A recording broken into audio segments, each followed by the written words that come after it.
Now this is a crazy chart. I actually like this chart a lot, but I know a lot of people that don't. So I'm going to explain why I'm using it. It's a good way with the arrows to show the simplest way that notes and not notes chords can move and relate to each other. You have your tonic chords 1, 3, and 6 that sort of represent one, represent that home base, represent in C. You could harmonize them with C and use to sort of represent not really anything too dissonant or tense or not really moving anywhere. Then you have your predominant chords 3, 5, or not wow, 2, 4, and occasionally 6. And these chords act as sort of building the tension a bit, working toward what's going to be that final, that apex before you come back down. And they're in this order here of 2, then 4, then 6, because that's their order of strength. So 2 is going to be the strongest predominant chord, followed by 4, followed by 6. It's going to be the most definitely predominant. And then we go to our dominant chords, 5 and 7.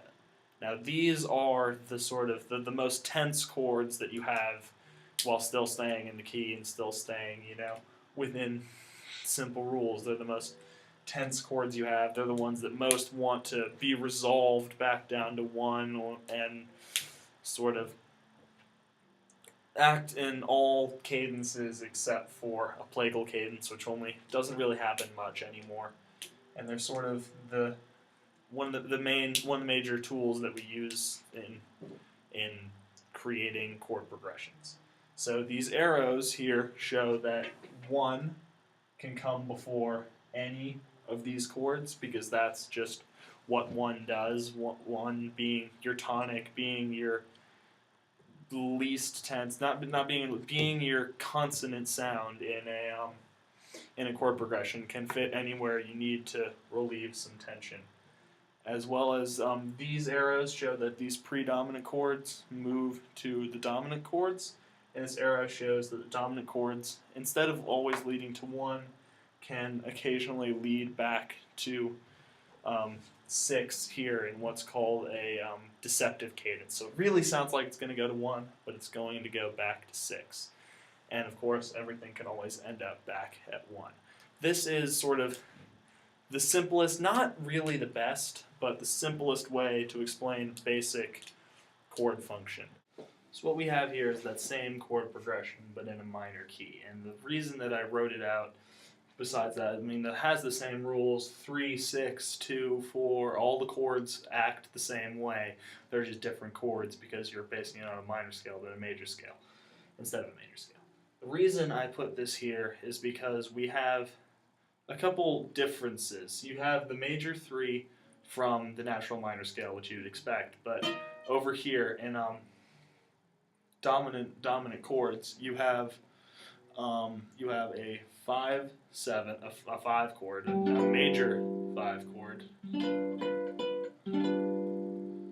and a fully diminished 7th chord.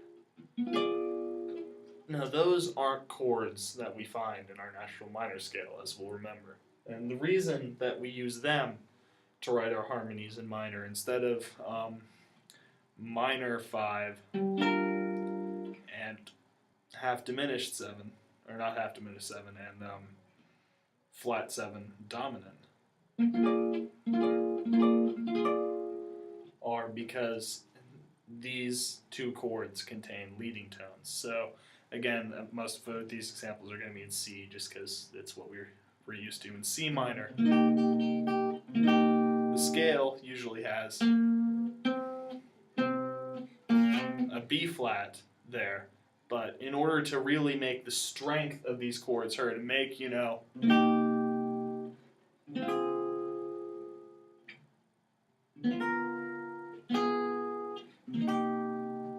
make that stand out, and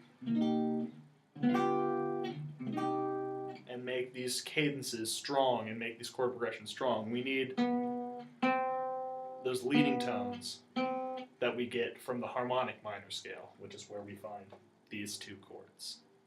Also, there's one other little thing that I wanted to add. This right here is something that can occasionally happen. It doesn't really happen often in contemporary or popular music, but it happens a lot in classical music, and it's called a Picardy third.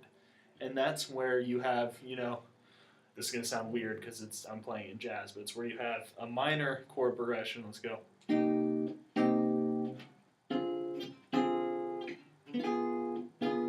But instead of going back to minor, you go major. And it sounds very cool and provides another little tool or little effect that you can have as a composer. This was just the start of videos about chord function. I'm going to do at least 4 more of these describing common practice chord function before we get into things like free harmony and atonality and Lydian chromaticism, which is really cool. But these are the 4 next episodes that are going to talk about common practices in chord progressions and voice leading. That's all that I have for a basic introduction to chord progressions and chord function. These next 4 episodes are going to get much more in depth about what else you can do with the chords that we talked about in this episode.